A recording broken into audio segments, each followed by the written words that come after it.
We're going to be building a custom bridge out of that today. Check it out.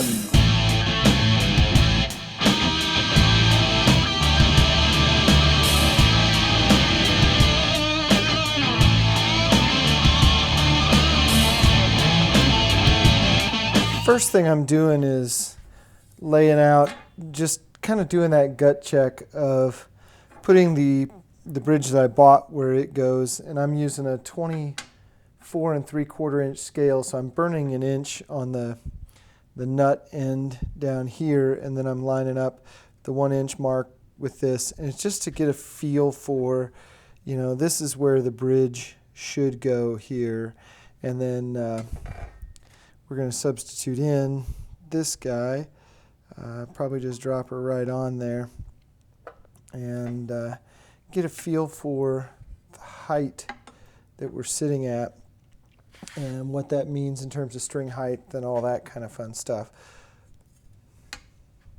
One thing I did do is I brought my Fender in here because it's got a similar string gauge, and I'm going to probably run a similar height in terms of string height. And I've got a 15 and an 18 and a 35 feeler gauge here, thousandths feeler gauge here, and so an 18 and a 35 thousandths feeler gauge stacked up here, and that's about the clearance that I have underneath this nut. So I'm going to look at that, but then I started doing heights to the frets, and then we come down here and take one about the 12th fret and just kind of getting a baseline of where we're at. So I've got a 30 and a 35 stacked up, and I just start to get a little bump there. So that's about the height I am at the 12th fret, about 65 thou. So I'm going to set the straight edge up over here on end here. On end here with our bass E, and I'm going to set it up about the same thing, about 65 thou from the fret, and just kind of get a baseline on where that leaves me.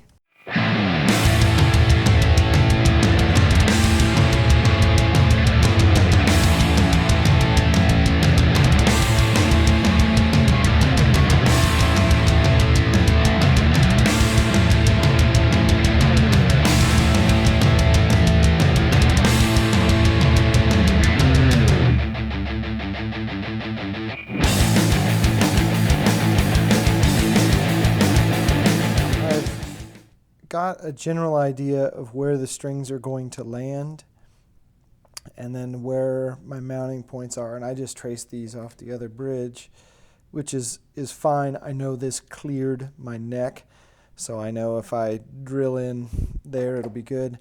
I did want to reshape it and kind of make it something just a little bit more unique. Something tells me I should maybe mimic the shape of one of these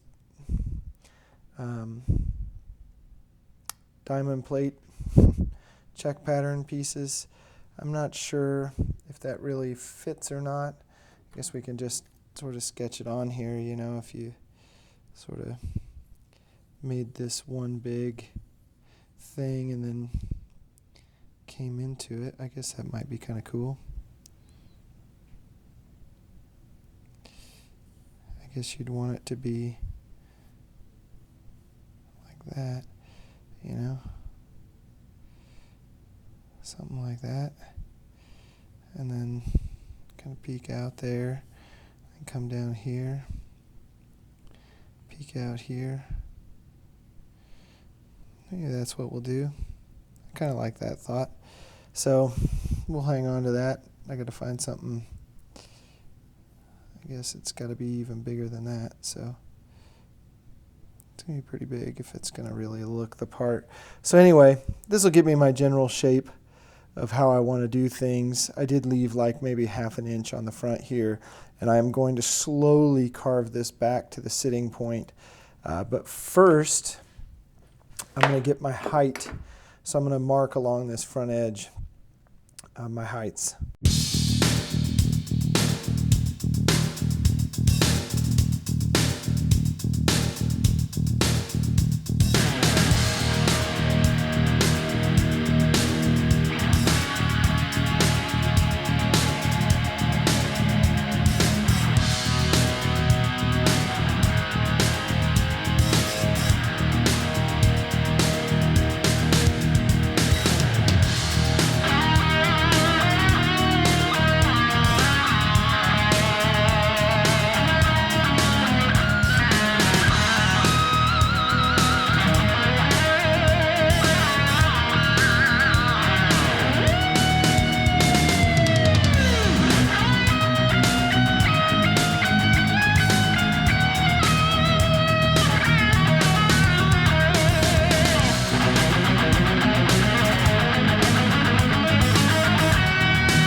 Well, there it is in place there. And sorry I can't zoom in because I can't see the focus on my camera. But I have, I'll kind of flip it around. It's all just down at 80 grit right now. And I just drilled those 2 holes. The idea is going to be that this thing does just sit flat to the guitar, and I'm going to put a fastener through each one, but there's going to be slop on it so that I can adjust this thing a little bit forward, a little bit back, because most of these, let's grab the other one like this has little screws and you can move the contact points back and forth, and this one's going to be fixed like an acoustic guitar, so I don't want to polish it all out at this point in time because I know I'm going to probably be filing these up and down. There is a little bit, hopefully you can see that, there's a profile to it trying to keep the radius, and I may have to adjust that. I may have to adjust it all up and down and then back and forth. So I have to string this thing before I can figure out whether or not this is actually going to work. But that is it for now. That's all I got for this weekend. Woo! Don't let your meatloaf.